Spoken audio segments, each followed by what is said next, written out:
I'm going to play off the theme of, because Peterson argues this too about the dangers of ideology and ideological possession.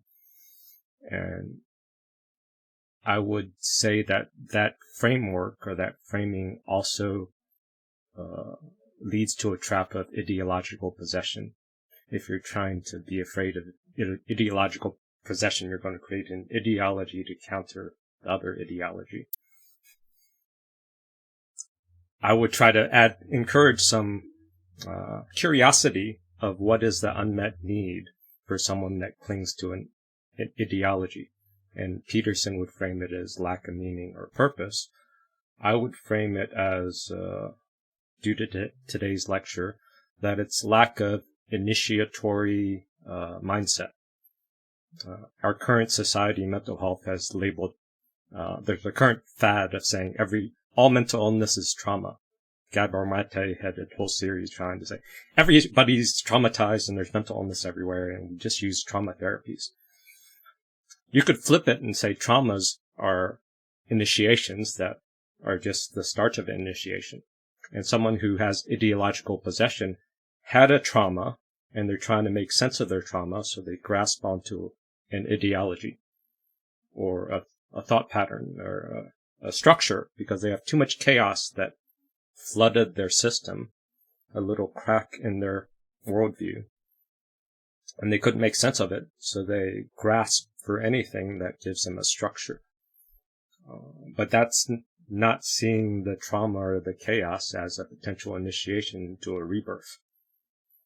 But since our society is focused on recovering back to your old self, living like a zombie, we have a bunch of mental health experts that turn you into a zombie of your old self or flip you into a zombie of some ideology. So,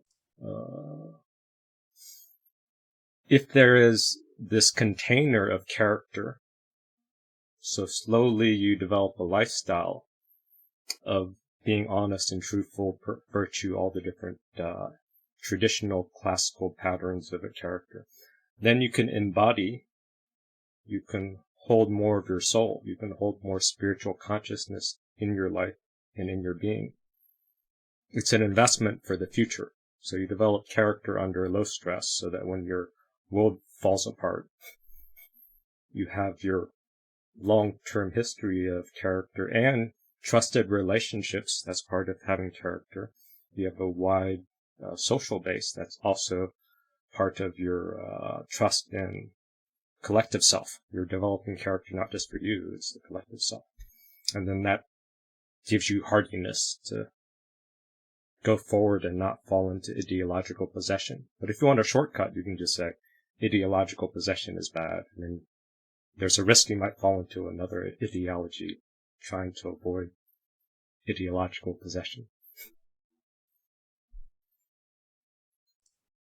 Thanks, Steve. That's actually a great point. I kind of forgot what I was going to say now because I've been thinking about what you said. So